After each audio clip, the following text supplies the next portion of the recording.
नमस्कार मेरे प्यारे YouTube के सब्सक्राइबर साथियों, राज की बात में आपका स्वागत है, जहां डर और रहस्य की परतें धीरे धीरे खुलती हैं। और हाँ, जो भी लोग पहली बार इस चैनल पर आए हैं या हमारे पुराने साथी जो अब तक इस परिवार का हिस्सा नहीं बने हैं, तो अभी उस लाल बटन को दबाइए। सिर्फ एक क्लिक और आप दिल और दिमाग से इस कहानीकार परिवार का हिस्सा बन जाएंगे। आपका स्वागत है। जल्दी से सभी लोग नीचे कमेंट बॉक्स में अपना नाम लिखें। ये भी बताएं कि हमारी कहानियां ये आपको कैसी लगती हैं। आपका एक कमेंट, एक सब्सक्राइब मेरे लिए एक नई प्रेरणा बन जाता है। तो चलिए बिना समय गंवाए आज की कहानी शुरू करते हैं। लेकिन एक चेतावनी। मेरे प्यारे दोस्तों, आज की कहानी में हम एक ऐसे अघोरी की बात करेंगे जिसकी साधना सिर्फ शक्ति प्राप्त करने के लिए नहीं थी, बल्कि एक प्राचीन और भयानक प्रेतराज को रोकने के लिए थी। एक ऐसा प्रेत जो पूरे तंत्र और संसार के संतुलन को तोड़कर हजारों जिंदगियों को निगल जाना चाहता था। इस अघोरी ने बरसों की कठिन साधना के बाद मां काली के विकराल रूप को जगाया। मां उसकी भक्ति से प्रसन्न हुई, उसे अपना रक्षक बनाया। लेकिन उन्होंने उसे चेतावनी भी दी, जिस दिन तेरी साधना में श्रद्धा की जगह स्वार्थ आ गया, उसी दिन तू मेरी ज्वाला में भस्म हो जाएगा। ये कहानी जितनी रहस्यमयी है उतनी ही डरावनी भी, इसलिए ध्यान से सुनना। कहानी शुरू होती है करीब 35 साल पहले की एक रात से। उस रात श्मशान की हवा में कुछ अजीब सी घुली हुई थी। आसमान काले बादलों से ढका था। दूर कहीं एक चिता जल रही थी, उसकी आग बुझती जा रही थी और राख उड़ उड़कर नीले कुहासे में मिल रही थी। सबसे कोने में एक टूटी हुई समाधि के पास भैरवनाथ बैठा था, एक अघोरी। उसका शरीर भस्म से ढंका हुआ था, आंखें बंद थीं और होंठ धीमे धीमे एक मृत मंत्र का जाप कर रहे थे। उसके चारों तरफ खोपड़ियां रखी थीं, हड्डियों की मालाएं और कुछ अजीब सी चीजें जो तांत्रिक रस्मों में इस्तेमाल होती हैं, जैसे रक्त सनी हड्डियां, तांबे का खप्पर और काले धागों से बंधे ताबीज। भैरवनाथ कोई सामान्य तांत्रिक नहीं था।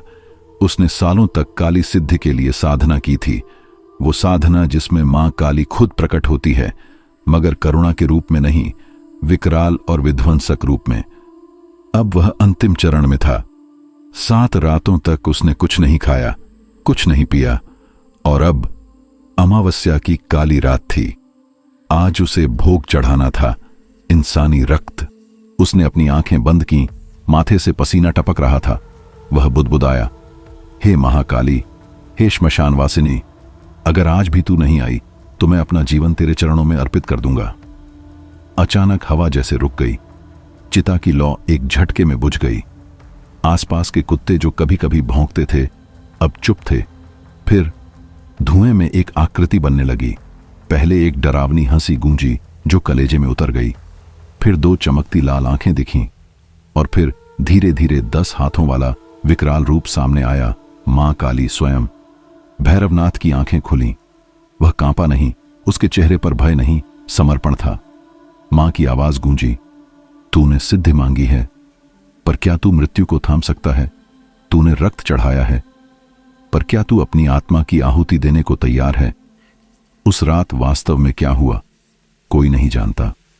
सुबह जब गांव वाले वहां पहुंचे तो वहां सिर्फ एक खोपड़ी मिली और एक दीवार पर लिखा था, जिसने मां के विकराल रूप को देखा वह फिर कभी मनुष्य नहीं रहा। लेकिन यह कहानी यहीं खत्म नहीं होती। कुछ वर्षों बाद उसी श्मशान में एक और साधक आया। नाम किसी को नहीं पता। गांव वाले उसे बस तांत्रिक बाबा कहते थे। वह 5 दिनों से वहीं बैठा था, न कुछ खाता न पीता। उसका शरीर राख से ढंका हुआ था, बाल गुथे हुए, आंखें जैसे किसी और दुनिया में उलझी हुई। वह बस मंत्र जपता रहता, एयूएम क्रिम काली करालवने, एयूएम कालिकाय नमः। लोग कहते थे।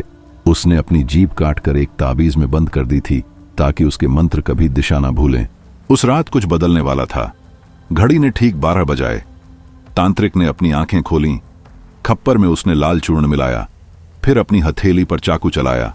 रक्त टपका, मंत्र रुक गया।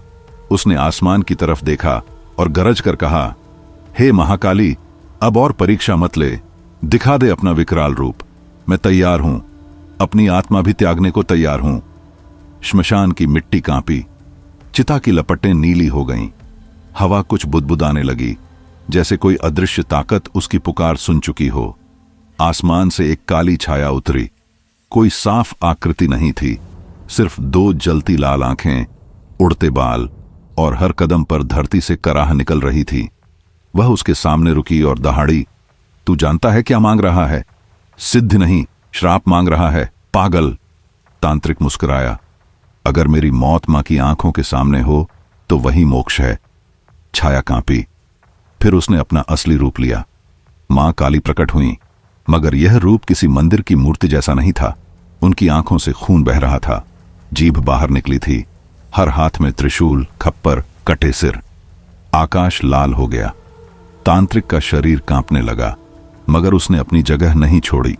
मां ने कहा, एक बार और सोच ले, इसके बाद लौटने का रास्ता नहीं रहेगा। तांत्रिक ने अपनी उंगली से जमीन पर खून की लकीर खींची और धीमे से बोला, मैंने लौटने की सारी नौकाएं पहले ही जला दी हैं मां, अब बस तेरा द्वार बाकी है। अब रास्ता नहीं, सिर्फ तुम हो। मां, उसने कांपती आवाज में कहा। बस इतना ही निकला उसके मुंह से, और तभी आकाश में एक भयानक गरज गूंजी। पूरा श्मशान ऐसे हिलने लगा मानो धरती खुद कांप उठी हो। दूर मंदिर की घंटियां अपने आप बजने लगीं, बिना किसी के छुए, और आसपास के गांवों में नींद में डूबे बच्चे अचानक जोर जोर से रोने लगे। कोई नहीं जानता था उस रात क्या टूटा, या शायद क्या जन्म ले रहा था, लेकिन कुछ था जो अब पहले जैसा नहीं रहने वाला था। सुबह जब कुछ गांव वाले श्मशान पहुंचे, वहां कोई नहीं था, सिर्फ राख थी। राख में एक जली हुई आकृति की छाया अब भी साफ दिख रही थी, जैसे किसी ने जानबूझकर उसे उस रूप में छोड़ा हो। ठीक बीचों बीच एक खप्पर, मानव खोपड़ी, रखा हुआ था। उस पर किसी ने कुछ उकेरा था। जो मां को जगाता है वो खुद कभी सो नहीं पाता। उस खप्पर से अब भी धीमा सा धुआं निकल रहा था। हवा में कुछ ऐसा था जो सांस लेना तक मुश्किल बना रहा था। जिसने भी उसकी तरफ देखा, उसकी आंखों में एक अनजाना डर बैठ गया, वैसा डर जैसा शायद कोई अपनी आखिरी सांस से पहले महसूस करता है। उस रात के बाद वो तांत्रिक कभी नहीं दिखा, पर गांव में अजीब घटनाएं होने लगीं। बच्चों के चेहरे पीले पड़ने लगे, जैसे उनकी जान धीरे धीरे निकल रही हो। रातों को कुत्ते किसी अंधे को देखकर पागलों की तरह भौंकते, और सुबह घरों के दरवाजों पर खून की छींटें मिलती। गांव के बुजुर्गों ने साफ कहा, उसने कुछ ऐसा छेड़ दिया है जो अब रुकने वाला नहीं है। मां काली का विकराल रूप यूं ही नहीं आता, एक बूढ़े ने कहा। या तो वो संहार करती हैं, या जिसे बुलाया जाता है उसे खुद संहार का पात्र बना देती हैं। 3 रातें बीत गईं। चौथी सुबह मंदिर के पुजारी लक्ष्मी नारायण जब रोज की तरह गर्भगृह पहुंचे, तो उनकी चीख मंदिर की दीवारों से टकराकर गूंज गई। मां काली की मूर्ति की आंखों से लाल लकीरें बह रही थीं, जैसे खून के आंसू। ठीक सामने वही खप्पर रखा था, लेकिन अब उसमें किसी की कटी हुई जुबान पड़ी थी। पुजारी वहीं गिर पड़े, कांपती आवाज में बस एक बात कहते रहे, जिसने मां को साधा वो अब खुद मां का साधन बन चुका है। उसी रात गांव के बाहर एक अजीब सा साधु देखा गया। नंगे पैर, कमर तक बिखरे बाल, हाथ में लाश की हड्डियों से बनी माला। उसकी आंखें असामान्य रूप से शांत थीं, जैसे वो इंसानी नहीं, किसी और लोक की आंखें हों। वह मंदिर के सामने चिता सजाकर बैठ गया। कोई भी गांव वाला उसके पास जाने की हिम्मत नहीं जुटा पाया, लेकिन एक लड़का था, चिराग। वही लड़का जो तांत्रिक के बारे में सब कुछ जानने को बेताब था। वह हिम्मत करके साधु के पास गया। बाबा, वो तांत्रिक कहां है? उसने डरते हुए पूछा। साधु ने धीरे से गर्दन उठाई और एक ठंडी आवाज में बोला, जिसने मां का विकराल रूप देखा वो अब इंसान नहीं रहा। उसका शरीर गया, आत्मा अभी भी वही है, साधना में उसी खप्पर में बंधी हुई। अब वो खुद मां की परछाई बन चुका है। चिराग की रीढ़ में सिहरन दौड़ गई। मतलब वो अब भी यही है? उसने हकलाते हुए पूछा। साधु ने उसकी आंखों में झांका और फुसफुसाया, उसकी सांसें अब हवा में हैं, उसकी आंखें अंधेरे में हैं, और उसका मुंह सिर्फ वही खोल सकता है जो मां की तरह विकराल बन सके। चिराग को उसी रात चैन नहीं मिला। उसने वही गलती कर दी जो उसे नहीं करनी चाहिए थी। मंदिर के भीतर गया और मां की मूर्ति के सामने खड़ा होकर तांत्रिक का वही मंत्र दोहराया जो उसने किसी रात चुपके से सुना था। एयूएम कृद्ने एयूएम कालिकाएं नमः। मंत्र पूरा हुआ ही था कि मंदिर की घंटियां जोर से बजने लगीं। हवा में किसी के तेज भारी कदमों की आहट गूंजने लगी। चिराग का दिल धड़कने लगा, लेकिन उसके पैर जैसे जमीन में गड़ गए थे। फिर किसी ने उसके कंधे पर हाथ रखा, लेकिन वो हाथ इंसानी नहीं था, कड़क जैसे सूखी हड्डी, मगर भीतर से गर्म, जलती हुई। चिराग ने कांपते हुए पलटकर देखा। जो चेहरा उसने देखा वो तांत्रिक का नहीं था। वो चेहरा जला हुआ था, आंखें गहरी मगर पूरी तरह खाली, और मुंह से वही मंत्र निकल रहा था जो चिराग ने अभी कहा था। तूने बुलाया है, अब तैयार रह। वो धीमे लेकिन भारी स्वर में बोला। मां तुझसे स्वयं प्रश्न करेंगी, यदि उत्तर न आया तो तू भी उसी खप्पर का हिस्सा बनेगा। मंदिर की दीवारें कांपने लगीं। चिराग की आंखें फटी रह गईं। वो दौड़ा, दरवाजे की ओर भागा, बट बाहर का दरवाजा बंद था। मां की मूर्ति अब सीधे उसकी ओर देख रही थी। उन आंखों में डर नहीं था, बस क्रोध था, विकराल क्रोध। वो जीवित थी। गांव वालों ने बाहर से बस एक भयानक चीख सुनी।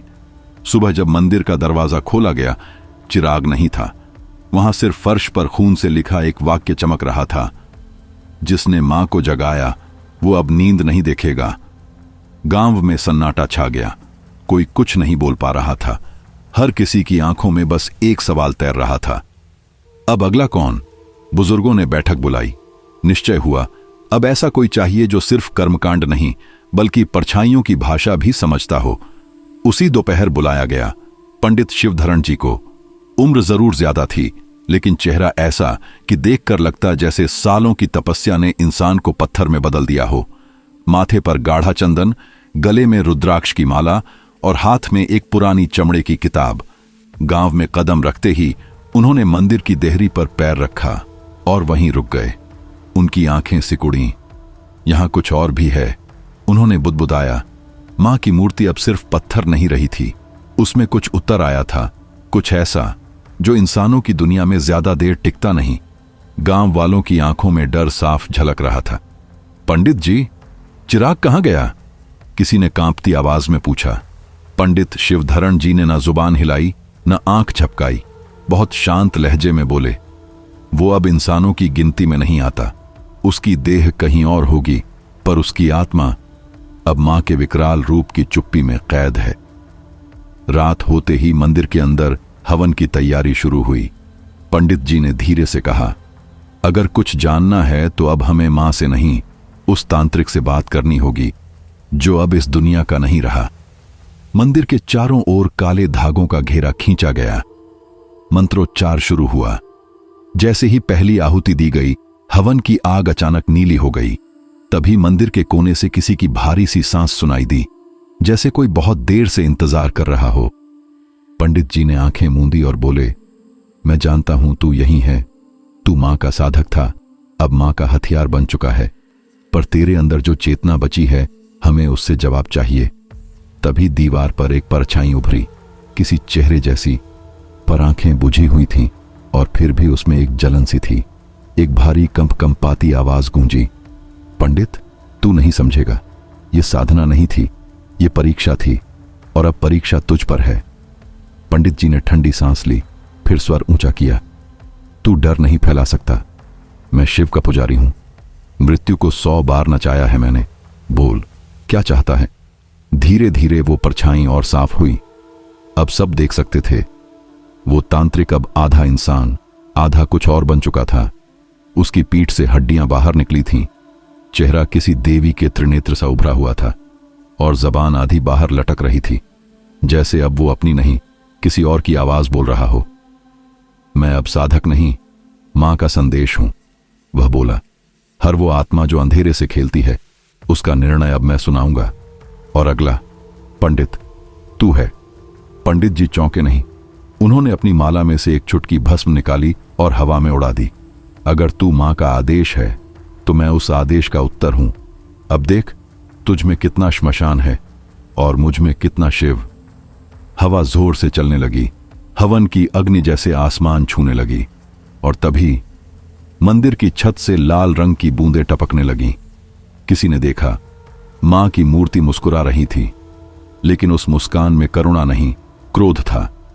अचानक एक जोरदार बिजली गिरी। मंदिर की सारी रोशनी बुझ गई। हवन की आग शांत हो गई और तभी मंदिर की छत से एक चीज नीचे गिरी, एक पुराना ताबीज जिसमें इंसानी नाखून और राख बंधी थी। पंडित जी ने वो ताबीज उठाया। उनकी आंखें पल भर को स्थिर हो गईं, होंठ कांप उठे। उन्होंने धीमे से कहा, अब समझ आया, ये कहानी तांत्रिक की नहीं, मां के अगले अवतार की शुरुआत है। ताबीज उनके हाथ में था, पर उनके चेहरे पर अब वो चमक नहीं थी, एक भय था। ऐसा भय जो एक ऐसे व्यक्ति को होता है जिसने सारी उम्र मृत्यु से आंख मिलाई हो, लेकिन अब उसका सामना किसी ऐसे से हो रहा हो जो मृत्यु से भी आगे है। ये ताबीज रक्षा का नहीं है। उनकी आवाज कांप रही थी। ये नियुक्ति है, बताता है कि अगला माध्यम कौन होगा। जिसे मां ने चुना है वो अब खुद नहीं बचेगा, उसे सब कुछ त्यागना होगा, यहां तक कि अपनी आत्मा भी। मंदिर के बाहर भीड़ जमा थी। कोई अंदर जाने की हिम्मत नहीं कर पा रहा था। हर चेहरे पर एक ही सवाल, अब क्या होगा। तभी भीड़ में एक लड़की चीखी, मां, मां बुला रही हैं। उसका नाम था आरुष। वही लड़की जो चिराग के गायब होने के बाद से रात रात भर जागती थी, मंदिर के बाहर बैठी बड़बड़ाती रहती थी। किसी ने उस पर ध्यान नहीं दिया था, लेकिन अब उसकी आंखें पूरी काली थीं, पुतलियां गायब, उसका चेहरा खाली, पर उसकी चाल में एक अदृश्य जोर था, जैसे किसी ने उसे खींच लिया हो। वो सीधी मंदिर की ओर बढ़ी। पंडित जी ने देखा और चीखे, रुको, अभी नहीं, वो शरीर अब उसका नहीं रहा। लेकिन देर हो चुकी थी। आरुष मंदिर की देहरी पार कर चुकी थी। जैसे ही उसने मां की मूर्ति की तरफ देखा, उसके गले से एक भयानक चीख निकली, जैसे हजारों आत्माएं एक साथ चीख रही हों। मंदिर की दीवारें हिलने लगीं। मां की मूर्ति की आंखों से फिर वो लाल बूंदें बहने लगीं। अब आरुष की आवाज उसकी नहीं थी। वो बोल रही थी, बट कोई और उसके जरिए बोल रहा था। अब समय है अग्नि साधना का, तर्पण नहीं, बलिदान चाहिए।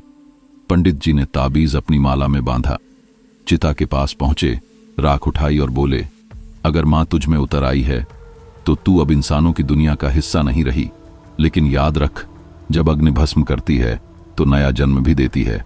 उन्होंने मंत्र पढ़ना शुरू किया, एयूएम क्रीम कालिकाय नमः, एयूएम महामृत्युंजय। आरुष की आंखें और गहराती गईं। फिर उसने अपने हाथ से माथे पर खून से त्रिशूल खींचा। मैं मां नहीं, मैं उनका विकराल रूप हूं, और अब जिस तांत्रिक ने पहली साधना शुरू की थी वो लौटेगा मुझे पूर्ण करने के लिए। वो मंदिर के बीचों बीच गिर पड़ी। हवा थम गई। वातावरण इतना शांत हो गया कि लोगों की सांसें तक सुनाई दे रही थीं। पंडित शिवधरण का सिर धीरे धीरे झुक गया। उनकी आवाज अब फुसफुसाहट जैसी थी, थकी और डरी हुई। ये साधना अब मेरे बस की बात नहीं रही, उन्होंने कांपते हुए कहा। अब मुझे किसी ऐसे इंसान की जरूरत है जिसने मौत को छूकर वापस आने की हिम्मत की हो। सामने खड़ा युवक घबराया हुआ था। उसने सवाल किया, पंडित जी, क्या आरुषि अब सिर्फ एक माध्यम है या कुछ और बन चुकी है? पंडित जी कुछ नहीं बोले। उन्होंने एक गहरी सांस ली, मानो अपने भीतर झांक रहे हों। और वो तांत्रिक, युवक की आवाज कांप रही थी, जो अधमरी हालत में दिखा था, क्या वो फिर लौटेगा? पंडित जी की नजरें दूर मंदिर की मूर्ति पर टिक गईं। अगर लौटेगा, उन्होंने धीरे से कहा, तो इस बार किसी और रूप में, और अगर सच में ऐसा हुआ तो क्या मैं तैयार हूं? ये सवाल उन्होंने खुद से किया, जैसे खुद पर ही भरोसा नहीं बचा हो। उस रात के बाद गांव की हवा में कुछ बदल गया था। पहले वहां सिर्फ सन्नाटा था, अब उस सन्नाटे में चिराग की चीखें, आरुषि की आंखों की गहराई और पंडित शिवधरण की बेचैनी तैरने लगी थी। सब कुछ जैसे किसी अनजाने रहस्य की भूमिका बन रहा था। एक ऐसी कहानी जो अब सिर्फ कहानी नहीं रह गई थी, वो अब एक चेतावनी थी। पंडित जी ने मंदिर की अलमारी से अपने पुराने ग्रंथ निकाले। उनके कांपते हाथों ने उस पन्ने को खोला जिसे उन्होंने सबसे नीचे छुपा कर रखा था, जैसे खुद से भी छिपा रखा हो। पन्ना पीला था, किनारे से फटा हुआ।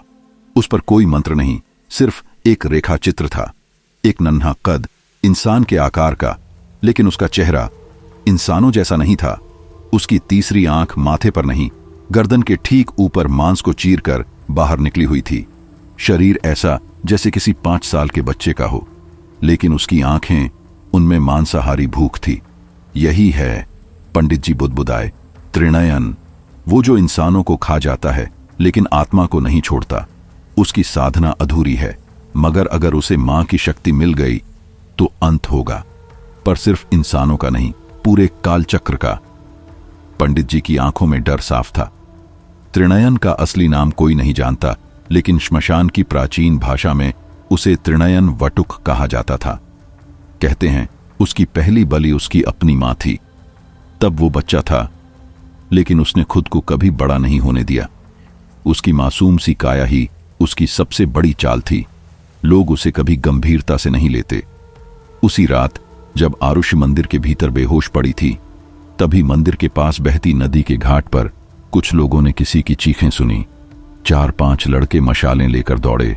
जैसे ही वे घाट तक पहुंचे, वो सब वहीं जम गए, बोल तक नहीं पाए। वो दृश्य ही ऐसा था। वहां बैठा था त्रिनयन वटुक। उसकी लाल आंखें चमक रही थीं, मुंह से ताजे मांस का रस टपक रहा था। उसकी तीसरी आंख जल रही थी, जैसे कोई आग की बूंद हो। उसने गर्दन घुमाई और अचानक चीख कर बोला, किसी को मां चाहिए, किसी को मुक्ति। मैं दोनों देता हूं, लेकिन कीमत वही होती है जो कोई चुकाना नहीं चाहता, अपनी आत्मा। वो हंसा। उसकी हंसी बच्चे की थी, लेकिन उस हंसी में ऐसा कंपन था कि सुनने वाले की रीढ़ की हड्डी तक जम जाए। इसी दौरान पंडित जी को मंदिर के पीछे एक पत्ता मिला, खून से लिपटा हुआ। उस पर लिखा था, तू मुझे बुलाएगा, अपनी मर्जी से नहीं, मजबूरी से। जब तेरा धर्म तुझसे सवाल करेगा, तब तेरा जवाब मैं बनूंगा। पंडित जी ने धीरे से पत्ता मोड़ा। अब उन्हें साफ हो गया था, ये सिर्फ एक देवी और एक अघोरी की कहानी नहीं थी। अब इसमें एक तीसरी आंख का युद्ध भी शामिल हो गया था। उसी पल आरुषि की आंखें खुलीं। वो अब होश में थी, लेकिन उसकी आवाज इंसानी नहीं लग रही थी। उसने पंडित जी की ओर देखा और गूंजती आवाज में कहा, वो आ चुका है। मां अब शांत नहीं रहेंगी। अगला रक्त तुम्हारे हाथों से बहेगा, लेकिन वो तुम्हारा नहीं होगा। तभी मंदिर की घंटियां खुद ब खुद बज उठीं। हवा में एक अजीब सी गंध फैल गई, जैसे किसी चिता की राख उड़कर अब भी जिंदा हो। अब सवाल था, क्या त्रिनयन सचमुच मां काली की अधूरी साधना को पूरी करेगा? पंडित शिवधरण और त्रिनयन का आमना सामना कब होगा, कैसे होगा? और आरुषि, क्या वो अब भी सिर्फ एक माध्यम है, या अब खुद कुछ और बन चुकी है? उस रात मंदिर के पीछे बहती नदी की सतह पर चांद की रोशनी नहीं, धुएं की काली परछाइयां तैर रही थीं, जैसे पानी के नीचे कुछ सांस ले रहा हो, कुछ ऐसा जो इंसान नहीं था। घाट के किनारे त्रिनयन वटुक बैठा था। उसकी उंगलियां हड्डियों जैसी पतली थीं और वो गीली मिट्टी पर कोई आकृति उकेर रहा था। एक ऐसा यंत्र जिसे वही समझ सकता था जिसने खुद मौत से बातें की हों। उधर मंदिर के भीतर पंडित शिवधरण मां की मूर्ति के आगे दिया जला रहे थे, लेकिन मां की मूर्ति आज पहले जैसी नहीं लग रही थी। आंखों में चेतावनी थी और होठों पर एक हल्की मुस्कान, जैसे आने वाले विध्वंस की गवाही दे रही हो। दिए की लौ सीधी नहीं थी, वो बगल की ओर झुकी कांप रही थी, जैसे किसी अदृश्य सांस ने उसे डराया हो। फिर आरुषि मंदिर में दाखिल हुई। अब उसके चेहरे पर वो मासूमियत नहीं थी जो कभी हुआ करती थी। उसके चेहरे पर अब एक तपस्वी की गंभीरता थी। वह चुपचाप मां की मूर्ति के आगे बैठ गई। उसकी आंखें बंद हुईं और होंठ हिलने लगे, धीमे लेकिन एक लय में। पंडित जी ने ध्यान से देखा। उसके होठों पर जो मंत्र था वो उन्हें चौंका गया। ये तो वही मंत्र है, पंडित जी फुसफुसाए, जो मृत तांत्रिकों की आत्मा को बुलाने के लिए पढ़ा जाता है। ये मां को नहीं बुला रही, ये तो किसी भूले हुए रक्षित तंत्र को जगा रही है। अचानक मंदिर के अंदर की हवा भारी हो गई। दिया बुझ गया। आरुषि की आवाज अब तेज हो गई थी, लेकिन अब उसकी आवाज में कोई और भी बोल रहा था, कोई जो इंसान नहीं था। मंदिर के भीतर एक औरत की आवाज गूंज रही थी। उसमें 2 अलग अलग लहजे थे। एक स्वर में तीखी नारी शक्ति थी और दूसरा किसी मासूम बच्चे जैसा, मगर उसमें एक डरावनी ठंडक थी। त्रिनयन, अब समय आ गया है। रक्त बह चुका है, अब देह चाहिए। वाक्य हवा में ठहर गए, जैसे कुछ अदृश्य चीज उनके पूरा होने का इंतजार कर रही हो। अचानक मंदिर के बाहर एक खौफनाक चीख सुनाई दी, किसी जानवर जैसी, दर्द में डूबी। कुछ गांव वाले डरते डरते बाहर भागे, पर वहां जो देखा वो किसी का भी चैन छीन सकता था। वो कोई जानवर नहीं था, वो एक इंसान था, मगर इंसानों जैसा नहीं। उसका शरीर उल्टे हाथ पैरों से रेंगता हुआ आ रहा था, जैसे उसके जोड़ किसी पुराने खौफनाक खेल में टूटे हों। उसके मुंह से ताजे मांस की सड़ी गंध आ रही थी और माथे पर एक तीसरी आंख धीरे धीरे खुल रही थी। त्रिनयन वटुक, किसी ने कांपते हुए नाम लिया। उसी वक्त मंदिर से पंडित शिवधरण बाहर आए। उनके हाथ में राख की एक मुट्ठी थी, जिसे उन्होंने मां की मूर्ति के चरणों से उठाया था। उन्होंने त्रिनयन की ओर देखा और तेज स्वर में बोले, तेरे जैसे पिशाच को तीसरी आंख खोलने का हक नहीं। वह तब खुलेगी जब तुझमें आत्मा होगी, और तू तो सिर्फ शाप है, घिनौना और अधूरा। त्रिनयन रुक गया। उसका मुंह धीरे धीरे टेढ़ा हो गया, जैसे हड्डियां भीतर से फिसल रही हों। उसने धीमे से कहा, आत्मा मुझे नहीं चाहिए, मुझे सिर्फ वो शरीर चाहिए जिसमें मां उतर चुकी हैं। फिर उसकी तीसरी आंख से एक लाल रोशनी निकली और मंदिर के भीतर आरुषि के माथे से खून की एक बूंद टपकी। जैसे ही वह बूंद जमीन से टकराई, वहां की मिट्टी फिसलकर अंदर धंस गई। उस जगह से एक अजीब जली हुई राख की गंध उठने लगी, पुराने 100 साल पुराने श्मशान जैसी। गांव वाले घबराकर मंदिर की छत की ओर देखने लगे। वहां एक परछाई खड़ी थी। वो त्रिनयन नहीं थी और ना ही आरुषि। वो कुछ और था, किसी और दुनिया से आया हुआ। उसकी आंखें काली थीं, कोई रंग नहीं, कोई रोशनी नहीं, बस एक गहरा शून्य। पंडित शिवधरण की आंखें सिकुड़ गईं। वो समझ चुके थे, त्रिनयन अकेला नहीं आया। वो कुछ लाया है, शायद कोई पुराना बलिदान जो अधूरा रह गया था और अब पूरा होने को था। गांव की गलियां खामोश हो चुकी थीं, हवा रुक गई थी। मंदिर की घंटियां खुद ब खुद बजने लगी थीं, मगर उनमें श्रद्धा नहीं, चेतावनी की गूंज थी। आसमान में चीलें गोल गोल चक्कर काट रही थीं। उनके नीचे त्रिनयन मंदिर की सीढ़ियों पर बैठा, जमीन पर कुछ छांट रहा था, किसी जानवर की खाल या शायद किसी इंसान का उतरा हुआ चेहरा। किसी को समझ नहीं आया। पंडित जी ने झोले से राख निकालते हुए मंत्र पढ़ने शुरू किए, मगर हर बार उनका स्वर टूट जाता। आरुषि अब पहले जैसी नहीं रह गई थी। वो मां की मूर्ति के सामने आंखें बंद किए बैठी थी, सहमी नहीं थी, कांप नहीं रही थी, जैसे वो अब कोई और बन चुकी हो। उसके होठों से एक एक मंत्र फूट रहे थे, एयूएम क्षर रूपाय नमः, एयूएम अघोराय नमः। हर बार जब वह एयूएम कहती, मंदिर की जमीन से एक काली लकीर ऊपर उठती और सीधे त्रिनयन की तीसरी आंख की ओर बढ़ती। त्रिनयन मुस्कुराया। उसकी हंसी मासूम थी, मगर उसमें कोई दया नहीं थी, बस दर्द की सजा देने वाला एक नजरिया था। पंडित, वह बोला, तू राख से क्या जलाएगा? तेरे मंत्र अब बूढ़े हो चुके हैं। हम श्मशान की कोख से जन्मे हैं, हमें अग्नि नहीं रक्त चाहिए होता है। पंडित जी एक कदम पीछे हटे। त्रिनयन की तीसरी आंख अब पूरी तरह खुल चुकी थी, मगर उसमें से रोशनी नहीं, काली धुएं की लहरें निकल रही थीं। उस धुएं में चेहरे दिख रहे थे, अधजले, खामोश और कुछ तो चीखते हुए। आरुषि की सांसें तेज हो गईं। उसने एक झटके में आंखें खोलीं और सीधा जमीन पर लेट गई।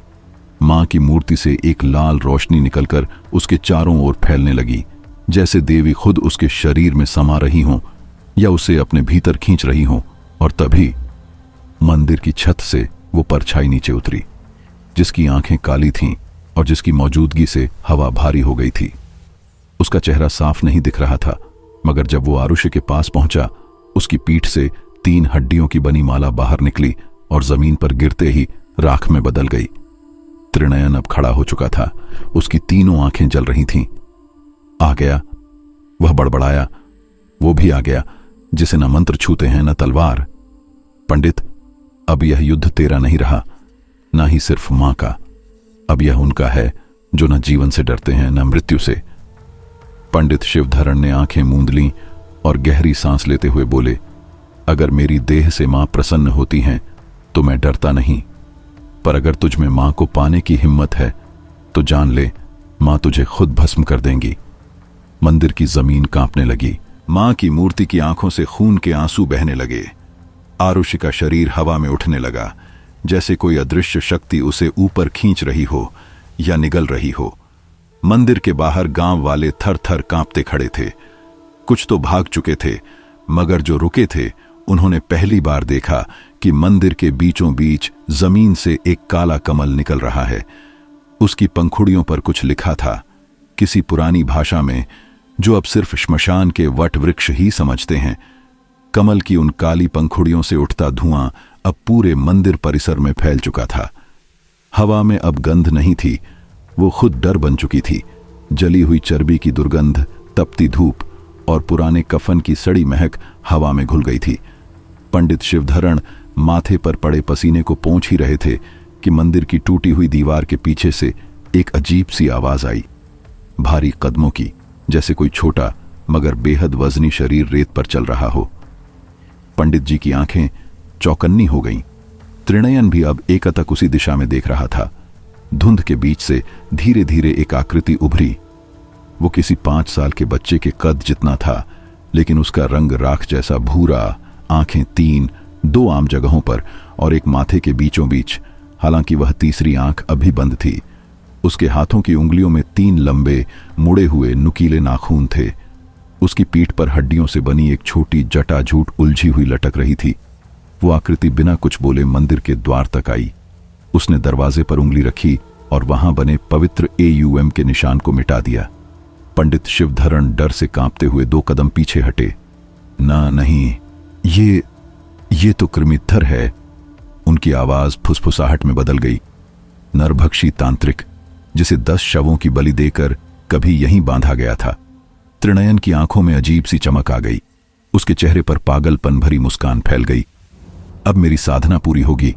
कृमिधर मेरा द्वार खोलने आया है। कृमिधर अब भी खामोश था। उसने बस एक झटका दिया और जमीन पर पालथी मारकर बैठ गया। उसकी उंगलियां खुद ब खुद मिट्टी खोदने लगीं, जैसे किसी अनदेखी शक्ति के वश में हों। कुछ ही पलों में उसने मिट्टी से एक इंसानी हाथ बाहर निकाला। हाथ ताजा था, जिस पर चूड़ियां अभी भी थीं। कोई औरत की लाश अभी अभी मरी थी। आरुषि हवा में अधर में लटकी थी। उसकी आंखें अब पूरी तरह सफेद हो चुकी थीं। शरीर से नीली सी बिजली सी लपटें निकल रही थीं। उसकी छाती पर एक अजीब सा त्रिकोणीय निशान उभर आया था, जिसके बीच में एक आंख बनी थी, बिल्कुल वैसी ही जैसी कृमिधर की तीसरी आंख। पंडित शिवधरण ने घबराकर मां की मूर्ति के सामने रखी थाली से राख उठाई और चारों दिशाओं में छिड़कते हुए जोर से चिल्लाए, AUM महाकाली, महाकाल, भैरवी नमः। इस भूमि की रक्षा करो। ये तांत्रिक अब सारी सीमाएं लांघ चुका है। तभी मां काली की मूर्ति कांपी। उससे एक भयावह चीख निकली। वो किसी नारी की नहीं थी। वो चीख किसी पुरातन शक्ति की थी, जो केवल प्रलय के समय जागती है। मंदिर की छत चीरती हुई एक बिजली गिरी, बिल्कुल उस जगह जहां कृमिधर बैठा था। लेकिन बिजली उसे जलाने की बजाय उसके चारों ओर फैल गई। उसकी तीसरी आंख खुल गई। एक नीली लौ उस आंख से बाहर निकली और सीधी आरुषि की ओर बढ़ी।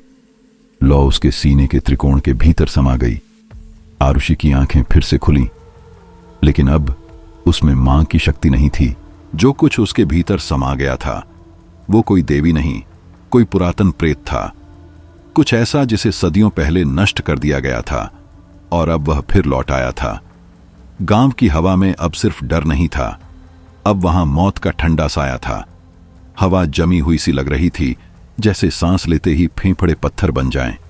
आरुषि का शरीर हवा में स्थिर था, लेकिन उसकी आंखों में अब कोई इंसानी पहचान नहीं थी। वो नजरें, वो चमक, वो किसी आत्मा की नहीं थी, वो किसी पुराने भूले हुए अंधकार की थी।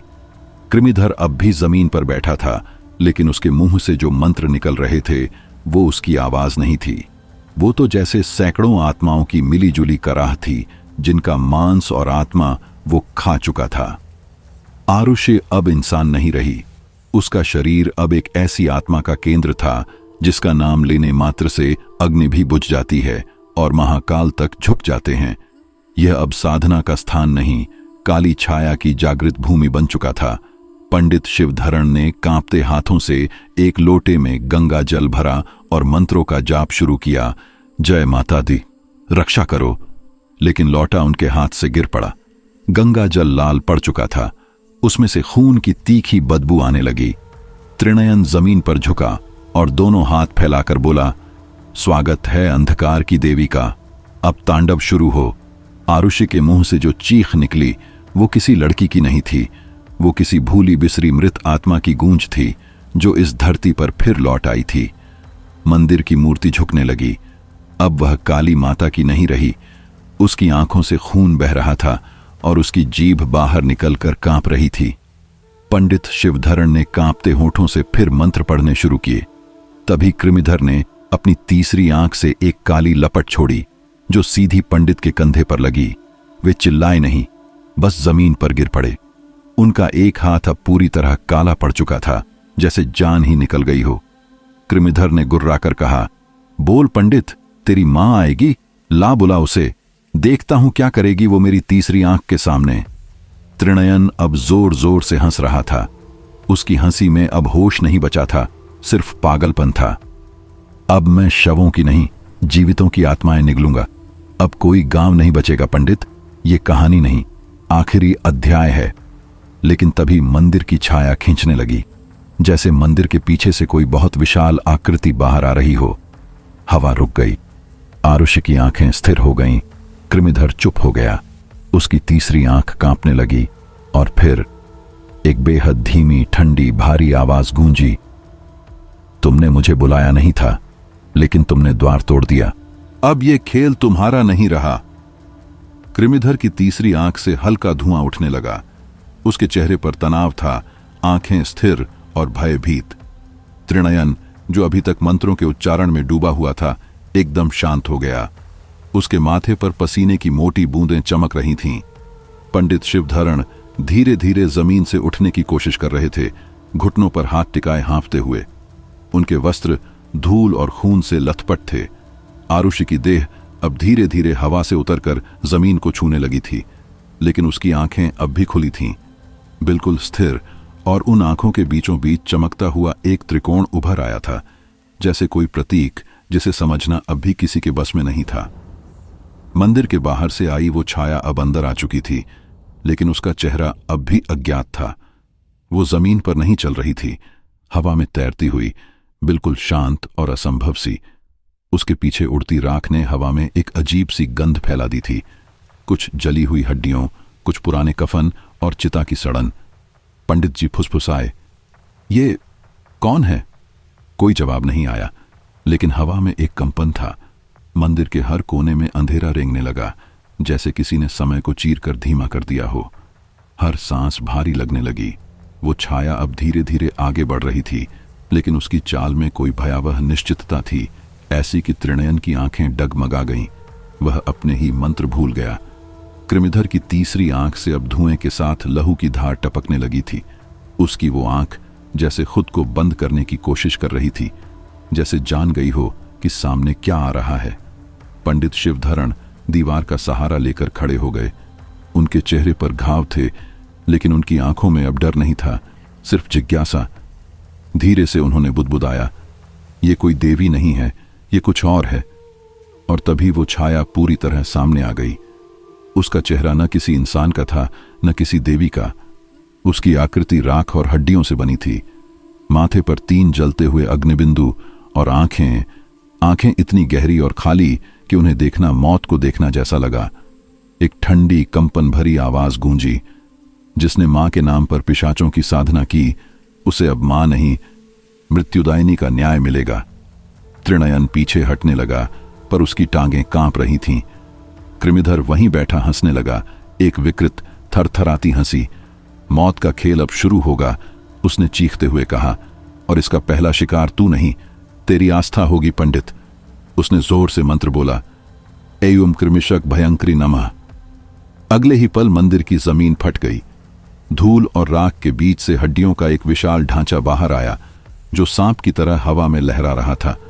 उसकी आंखें नहीं थीं, लेकिन गर्दन से झूलती जीभ अग्नि में डूबी थी। आरुषि अब पूरी तरह उस छाया के नियंत्रण में थी।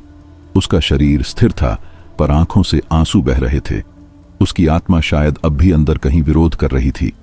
वो छाया और आगे बढ़ी। उसकी राख जैसी परछाई अब त्रिनयन के पैरों तक पहुंच चुकी थी। तेरी साधना अधूरी है त्रिनयन। छाया की आवाज फुसफुसाते हुए गरजी, और अधूरी साधना आत्मा को अधर में छोड़ देती है। अब देख तेरे शरीर का क्या होता है जब रूह डर के मारे बाहर ही ना निकल पाए। छाया ने अपनी हथेली उठाई, उसमें बस राख थी, लेकिन जैसे ही वह राख त्रिनयन के माथे से छुई, उसका शरीर बुरी तरह कांपने लगा। उसकी तीसरी आंख खुद को फोड़ने लगी और उससे लहू नहीं, काला गाढ़ा झर बह निकला। नहीं नहीं, मुझे मत ले जा, त्रिनयन चीख रहा था। मुझे अभी बहुत साधना करनी है, मुझे अभी बहुत आत्माएं खानी हैं। लेकिन कोई उत्तर नहीं आया। मंदिर में सिर्फ एक लंबी हृदय विदारक चीख गूंजी, और फिर त्रिनयन की देह राख बनकर गिर पड़ी। हवा में उसका नाम तक नहीं बचा। अब सभी की निगाहें कृमिधर पर थीं। वो अब भी शांत बैठा था, लेकिन उसकी तीसरी आंख अब पूरी तरह खुल चुकी थी और उसमें सिर्फ अंधकार था, एक गहराई जो किसी जीवित चीज की नहीं थी। उसने कांपती आवाज में कहा, मुझे मत छूना देवी, मैं जानता हूं तुम वो हो जो खुद काली के नाम से डरती थी। तुम नील हो जो ब्रह्मांड के विकराल सन्नाटे से आई हो। छाया एक पल को ठिठकी, उसकी आंखों की आग धीमी होने लगी। मंदिर में एक भयावह सन्नाटा फैल गया, एकदम घुटन भरी शांति, जैसे तूफान से पहले की। आरुषि का शरीर अचानक जमीन पर गिर पड़ा। उसकी तीसरी आंख अब बंद हो चुकी थी। पंडित शिवधरण आगे बढ़े, उसे गोद में उठाया और गहरी थकी आवाज में बोले, जो तुमने खोला है कृमिधर, वो अब बंद नहीं होगा। याद रखना, जब तंत्र सड़ता है तब देवी नहीं, प्रलय आती है। और तभी मंदिर की घंटियां खुद ब खुद बज उठीं। लेकिन ये कोई भजन नहीं था, न कोई आरती। ये आवाज अजीब, भयंकर और कर्कश थी, ऐसी कि वह सीधे आत्मा में उतर जाए। मंदिर की दीवारें कंपन करने लगीं, जैसे उनके भीतर झर भर गया हो। हवा में एक नई गंध फैलने लगी, सूखी चिता की राख, जली हड्डियां और पुराने खून की सड़न। पंडित शिवधरण ने आरुषि को मंदिर के एक कोने में सुलाया, लेकिन उनकी आंखें अब भी उस छाया पर टिकी थीं, जो अब धीरे धीरे शांत होकर अंधेरे में विलीन हो रही थी। मंदिर में कुछ पल के लिए आई शांति जैसे सांस रोककर खड़ी थी, but it didn't last long. अचानक जमीन फिर से थरथराने लगी। जहां त्रिनयन की राख पड़ी थी, वहीं की मिट्टी फटने लगी, जैसे किसी ने जमीन के सीने को चीर दिया हो। काले धुएं की एक परत उठी और उस धुंध से एक हंसी गूंजी। वो हंसी किसी बच्चे जैसी थी, मगर उसमें कुछ बहुत ही गड़बड़ था, जैसे उस आवाज में उम्र की सड़ांत घुली हो, एक राक्षसी मासूमियत। इतने बड़े बड़े तांत्रिकों और देवताओं ने मुझे रोका, मगर अब उस धुएं से एक बेहद छोटा, दुबला पतला शरीर बाहर आया। वह लगभग 5 साल के बच्चे जितना होगा, लेकिन उसकी आंखें 3।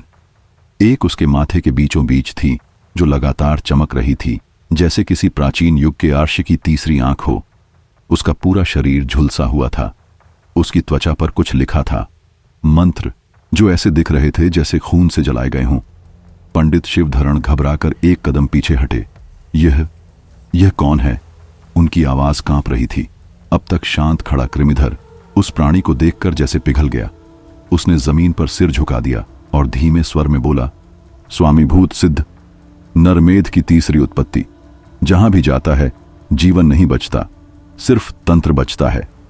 उस छोटे से दिखने वाले प्राणी ने अपने लंबे नुकीले नाखूनों से हवा को चीर दिया। अचानक हवा में एक आकृति बनने लगी, मानव जैसी नहीं, मगर फिर भी कोई आत्मा थी, कोई नक्शा। वह सीधी आरुष की देह के ऊपर जाकर मंडराने लगी।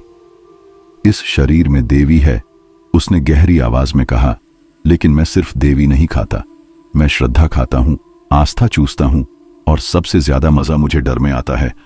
उसने अपनी तीसरी आंख खोली। मंदिर की दीवारें एक के बाद एक जलने लगीं, आग जैसे भीतर से फूट रही हो। पंडित शिवधरण ने तुरंत मंत्र पढ़ने शुरू कर दिए। एयुएम काल भैरवाय नमः, एयुएम भूत विनाशकाय फट। लेकिन स्वामी भूत सिद्ध बस हंसता रहा। तेरे ये मंत्र मुझे चिढ़ाते हैं ब्राह्मण, मैं उन तंत्रों की पैदाइश हूं जिन्हें खुद काल भी भूल चुका है। वह चीख उठा, कौन है वो छाया जिसने त्रिनयन को मिटा दिया?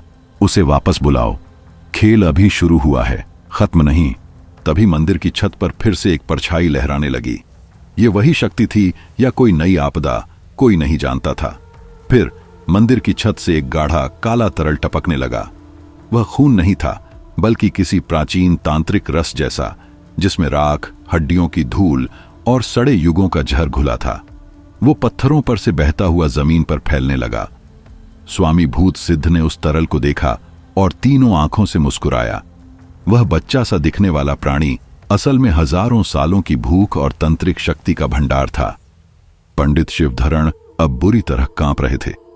एयूएम, एयूएम, एयूएम, काल भैरवाय। फट! उनकी आवाज लड़खड़ा गई। कमंडल हाथ से गिर गया।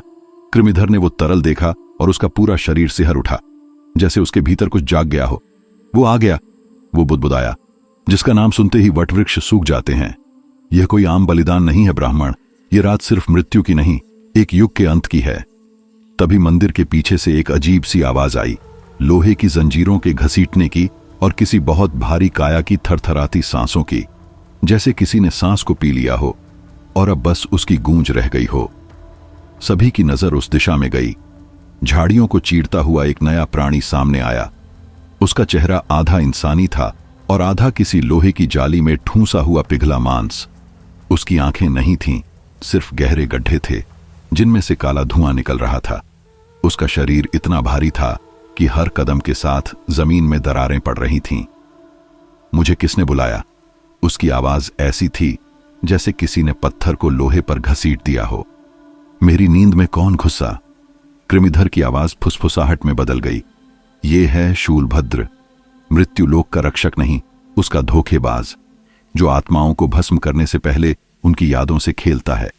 स्वामी भूत सिद्ध ने अपनी तीसरी आंख शूलभद्र की ओर टिकाई। तू आया है, लेकिन देर हो चुकी है। अब खेल में शूलभद्र की कृपा है और काल की छाया भी। जो भी करेगा सोच समझकर करना, वरना तेरी तीसरी पुनर्जन्म यात्रा भी अधूरी रह जाएगी। अब तक बेसुध पड़ी आरुष की उंगलियां हिलने लगीं। उसके कानों के पास से एक नीली रोशनी लहराई और हवा में एक नाम तैर गया, एयूएम, कालिकाएं नमः। मंदिर की मिट्टी से धुआं उठने लगा। एक पुराना गाढ़ा डर सबके भीतर उतरने लगा। पंडित शिवधरण की आंखों में अब सिर्फ एक उम्मीद बची थी, क्या आरुष की देह में मां काली स्वयं उतरेंगी, या ये रात भी एक और बलि की बनकर रह जाएगी? क्या शूलभद्र स्वामी भूत सिद्ध का साथ देगा, या खुद एक नई विपदा बन जाएगा? और आरुषे, क्या वो अब भी सिर्फ एक माध्यम है, या उसमें कोई और शक्ति जाग रही है? हवा रुक गई थी। मंदिर के पत्थर चुप थे, लेकिन उस चुप्पी के भीतर जो कंपन था वो किसी भूकंप से कम नहीं था। और फिर आरुषि की आंखें खुलीं, पर वो इंसानी आंखें नहीं थीं। उनकी पुतलियों में कोई काली परछाई नहीं थी, बस नीली चमक जो हर दिशा में फैलती जा रही थी। उसकी सांसें अब जैसे किसी और लय पर चलने लगी थीं, धीमी, भारी और असामान्य, जैसे कोई प्राचीन देवी उसमें समा गई हो।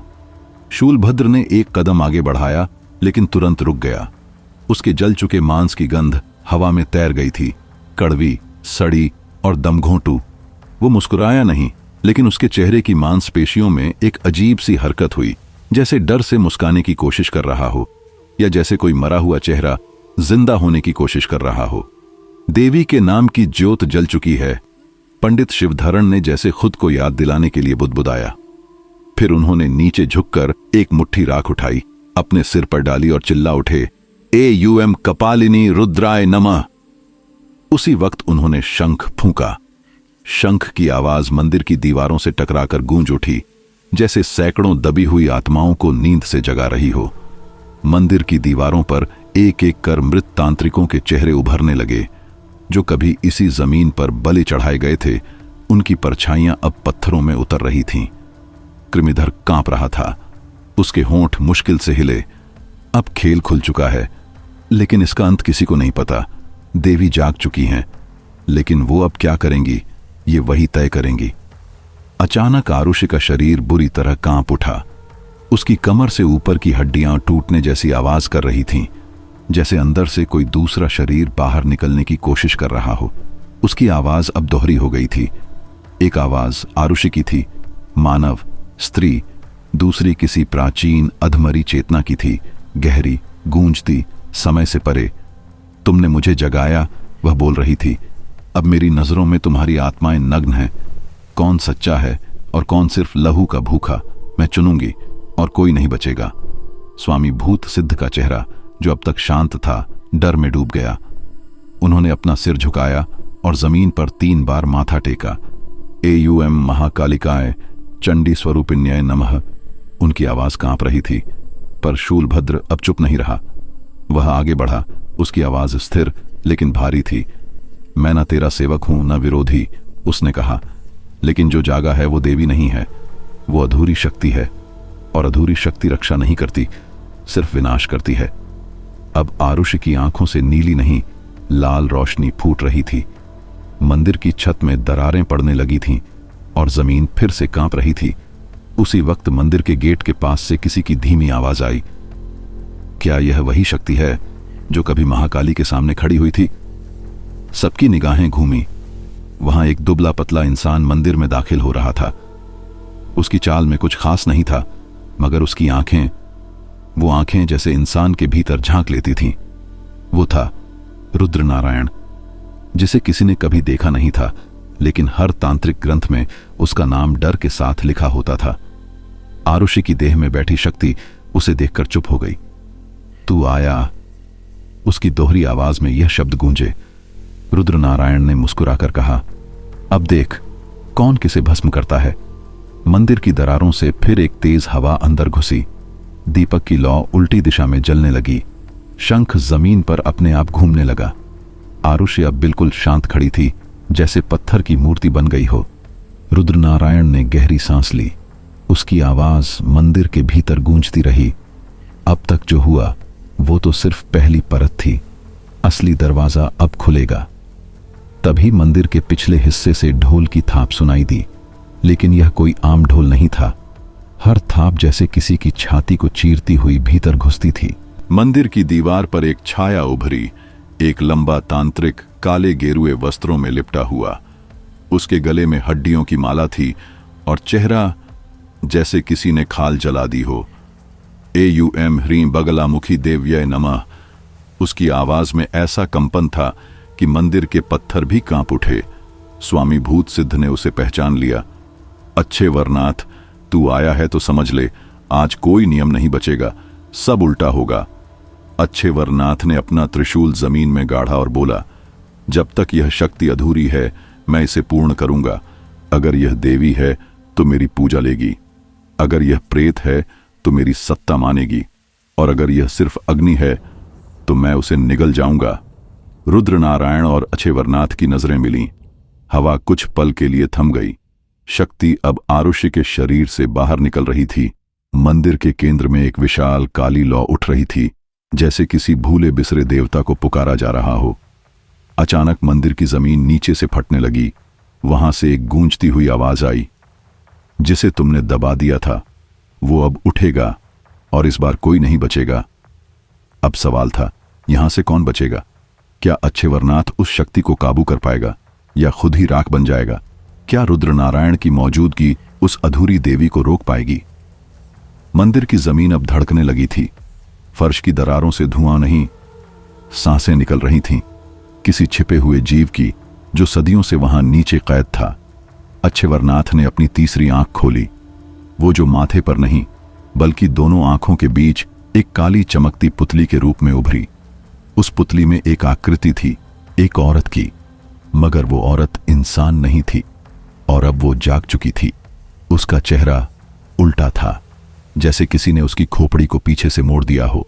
हाथों में सांप लिपटे हुए थे और उसकी पीठ से दर्दनाक चीखें निकल रही थीं। ऐसी चीखें जो इंसानों की नहीं लगती थीं, जैसे कटी हुई आत्माएं किसी अनदेखे कैद से बाहर निकल रही हों।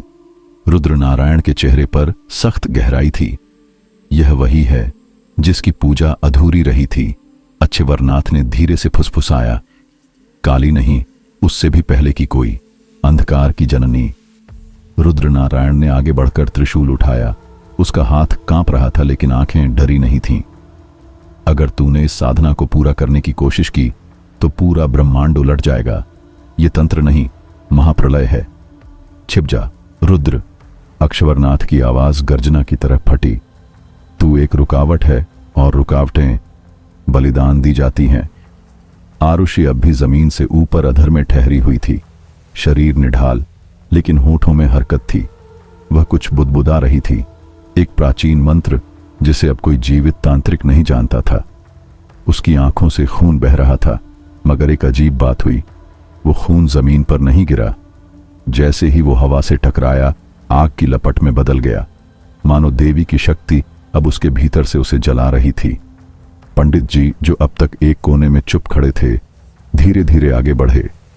उनके हाथ कांप रहे थे जब उन्होंने अपने झोले से एक पुरानी सड़ी हुई चमड़े की किताब निकाली, वाम मार्ग तांत्रम।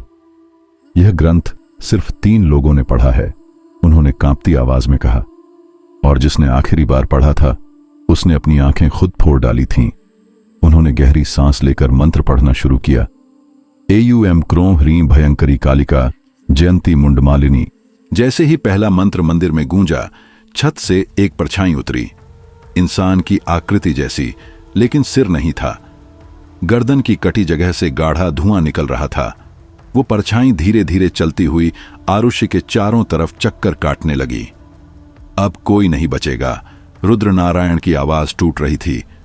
हर किसी को उसका हिस्सा देना होगा, या तो शरीर या आत्मा। तो ले लो, अक्षरनाथ चीखा। उसकी हंसी पागलपन से भरी थी। मैं तैयार हूं, मां आएगी, और जब आएगी तो सब कुछ भस्म कर देगी। उसने सवाल हवा में उछाल दिया। इस अग्नि में सबसे पहले कौन जलेगा? पंडित जी की विद्या या मेरी भूख? मंदिर की दीवारों से काला गाढ़ा तरल बहता हुआ मुख्य द्वार तक पहुंच चुका था। ऐसा लग रहा था जैसे मौत से बनी कोई नदी बह रही हो। अक्षवरनाथ ने अपने त्रिशूल को कसकर पकड़ लिया। उसकी सांसें तेज थीं, मगर उसकी आंखों में दृढ़ निश्चय की चमक थी।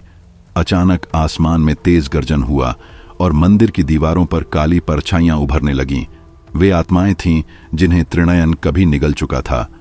उनकी आवाजें एकजुट होकर एक अजीब राग में बदल गईं।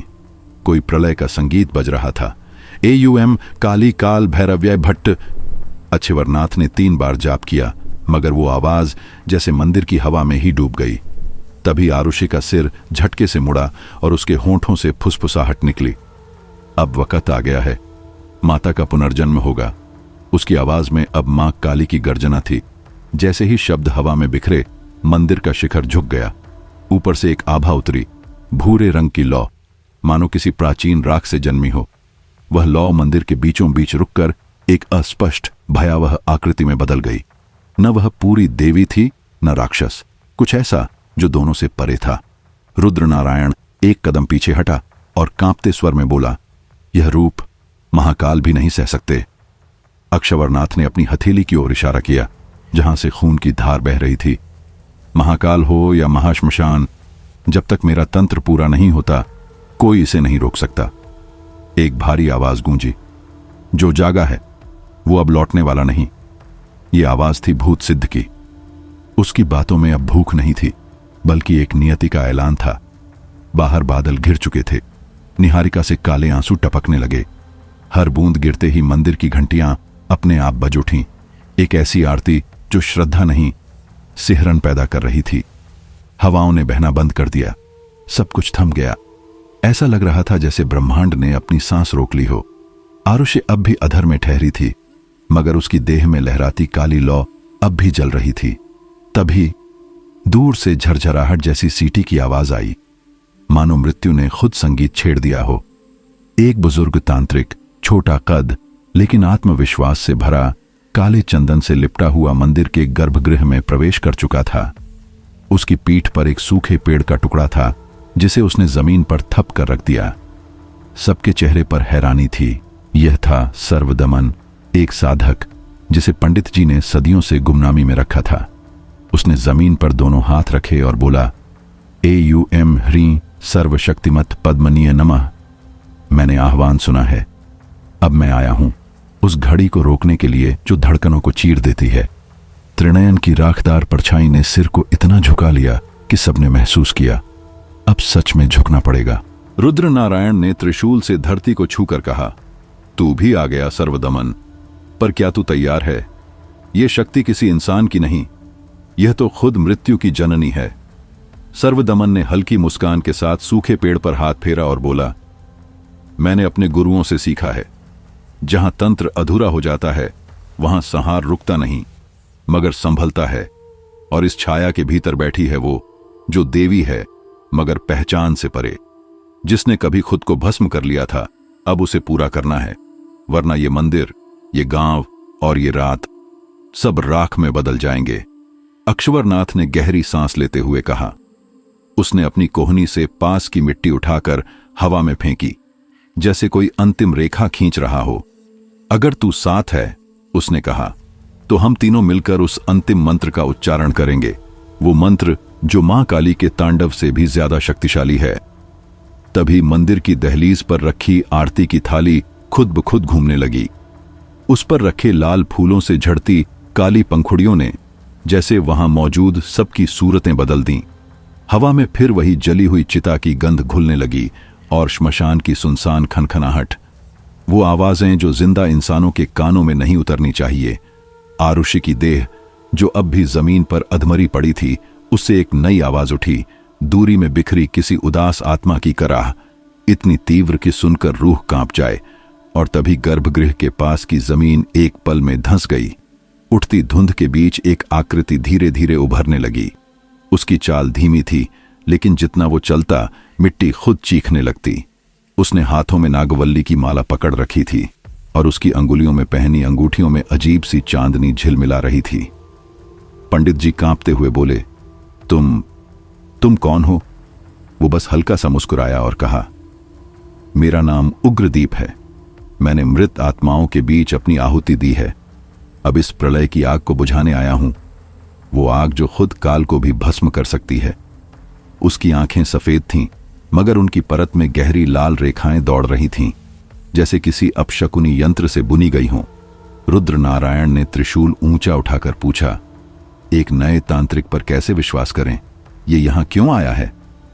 उग्रदीप ने माला को हवा में घुमाया और उससे एक सर्द धुंध निकली। उसने शांत स्वर में कहा, जब साधनाएं दिशा खो देती हैं, तब मैं आता हूं। सुना है, कोयले में तब्दील आत्माएं मां के नाम पर पुकार रही थीं। अब या तो मैं उनकी आवाज को शुद्ध करूंगा या उनके दर्द को हमेशा के लिए अमर बना दूंगा। अक्षवरनाथ ने उसकी आंखों में देखा, फिर नजर दौड़ाई उस ओर जहां आरुषि की देह अभी भी अधर में पिंड की तरह झूल रही थी। तो दिखाओ, उसने कहा, दिखाओ अपनी शक्ति। क्या तुम पहचान सकते हो कि आरुषि की आत्मा कहां है, या तुम भी इसी राख में खो जाओगे? उग्रदीप ने सिर झुकाया। उसकी आवाज गूंजती नहीं थी, लेकिन हर किसी के भीतर उतर रही थी। मैं अपना सत्यदीप जलाऊंगा।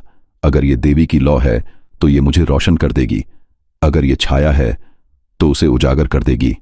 उसने अपने कंठ के पास से एक छोटा तांबे का दीपक निकाला। उसमें केसर की लौ जल रही थी, न स्थिर न डगमग, बस जीवित। जैसे ही उसने वो दीपक आरुषि के पास रखा, उसके चारों ओर की काली आग भभक कर फैल गई, मगर दीपक की लौ भी धुंध में चमकने लगी। पूरे मंदिर में एक अजीब सी खामोशी थी। कोई चीख नहीं, बस दिलों में उतरती एक कांपती हुई थरथराहट। अचानक आरुषि का शरीर झटके से कांपा। उसकी फटी हुई आवाज निकली, जैसे आत्मा और सांस दोनों खींच लिए गए हों। सच का दीपक या अधर्म का जाल? दीपक की लौ झिलमिलाई। उग्रदीप की आंखों में चमक दौड़ गई, मानो उसने वो सवाल अपने भीतर समा लिया हो। और फिर मंदिर की दरारें, जो अब तक केवल डर थीं, एक गर्जन में बदल गईं। दीवारों से गूंजती हुई एक चीख, इतनी गहरी जैसे जमीन के नीचे कोई राक्षसी चेतना जाग उठी हो। गर्भगृह की जमीन से एक सरकती हुई विशाल आकृति फूटी। उसकी हथेलियां खड्डों जैसी गहराई वाली थीं और चेहरे पर सैकड़ों सूजी हुई आंखें चमक रही थीं, जैसे हर पाप और बलि को देख चुकी हों। उसने अपनी 2 मुंडियां बाहर निकालीं। वहां मौजूद सभी लोगों के होंठ सूख गए। मैं हूं वृत्राक्ष, उसने गर्जते हुए कहा, जो इस धरती पर कभी नहीं मरता, सिर्फ प्रतीक्षा करता है, और अब तुमने मुझे खींच लिया है। अक्षवरनाथ ने त्रिशूल और कसकर थामा। उसकी आंखों में अविश्वास की चमक थी। वृत्राक्ष, तेरा नाम ही यमराज के खून को जला देता है, लेकिन देख, मैं भी अब मरने को नहीं, त्याग करने को आया हूं।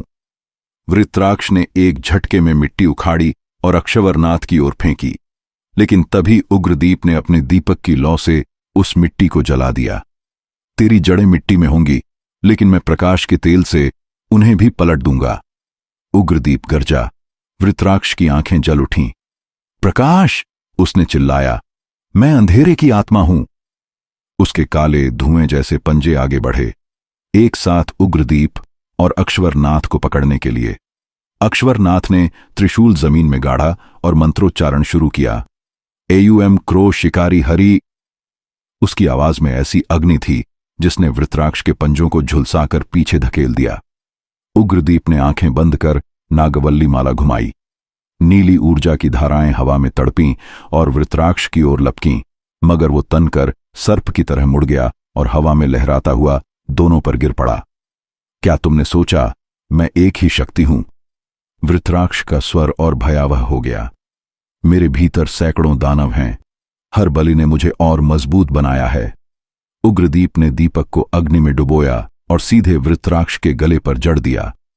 दीपक की लौ अब सुनहरी रेखाएं छोड़ रही थीं, जैसे कोई प्राचीन शक्ति जवाब में जाग उठी हो। वृत्राक्ष ने अचानक जोर से घूंसा मारा और अच्छे वरनाथ का हाथ झटक दिया। दीपक हवा में उछलता हुआ दूर जा गिरा और दीवारों पर गहरे गाढ़े लहू के धब्बे उभर आए। कुछ पल के लिए सन्नाटा छा गया, लेकिन अच्छे वरनाथ ने हार नहीं मानी।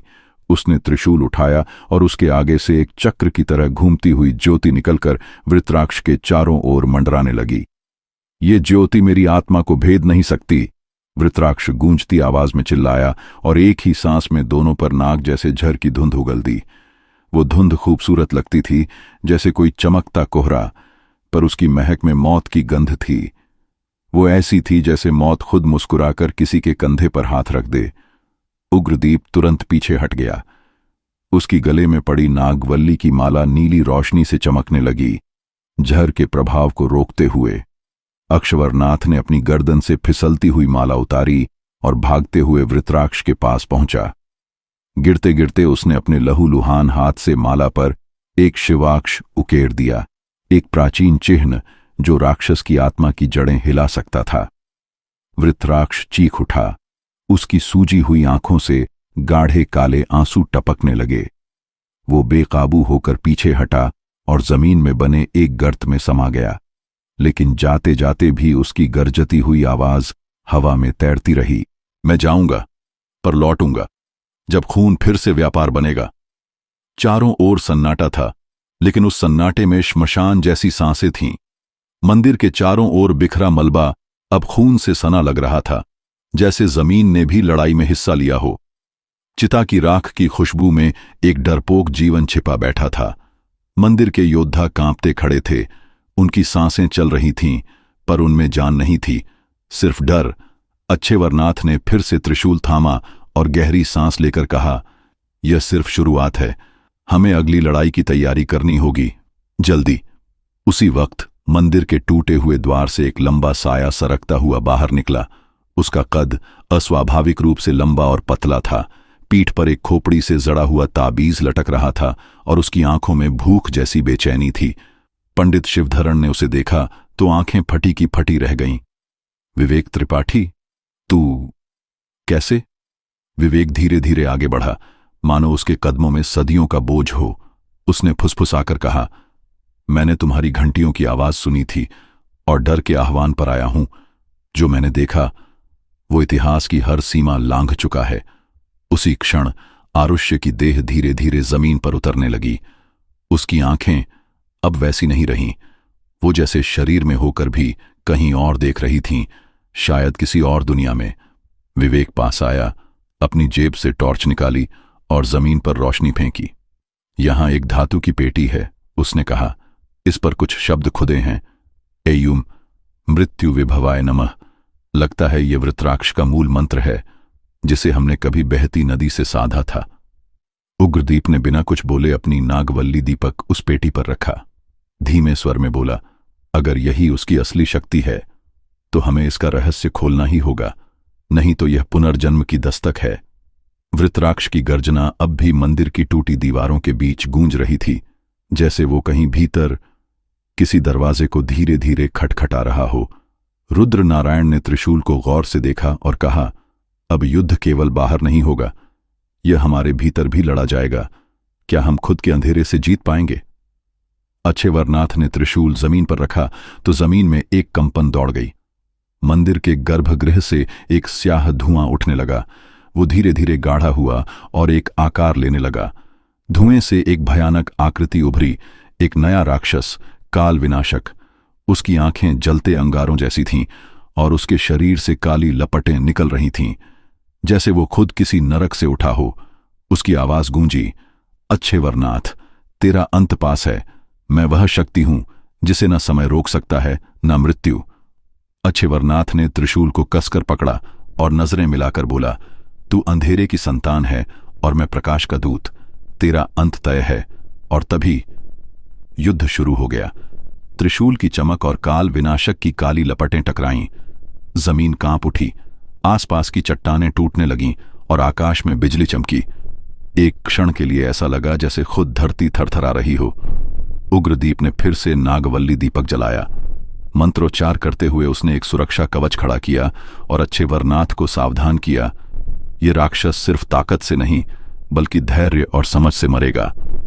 तभी काल विनाशक ने एक भयानक चीख मारी। उसकी काली लपटें चारों ओर फैल गईं।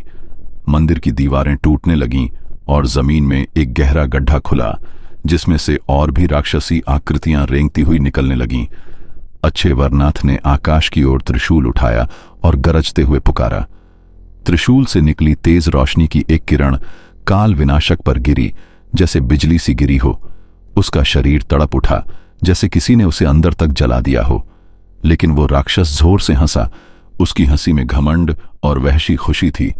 ये तो बस शुरुआत है, वह बोला, असली खेल अब शुरू होगा। तभी मंदिर के बाहर से किसी भारी आवाज की गूंज सुनाई दी। सबकी नजरें दरवाजे की तरफ मुड़ गईं। वहां धुंध से लिपटा एक वृद्ध व्यक्ति प्रकट हुआ। उनके बाल सफेद, आंखों में अग्नि सी चमक और शरीर पर पुराने तांत्रिक चिन्ह थे। मैं हूं रुद्राक्षनाथ, उन्होंने भारी आवाज में कहा। मैं ही था जिसने काल विनाशक को पहली बार बंदी बनाया था, और अब समय आ गया है उसे फिर से रोकने का। वो आगे बढ़े। उनके होंठों से एक पुराना गूढ़ मंत्र फूट पड़ा।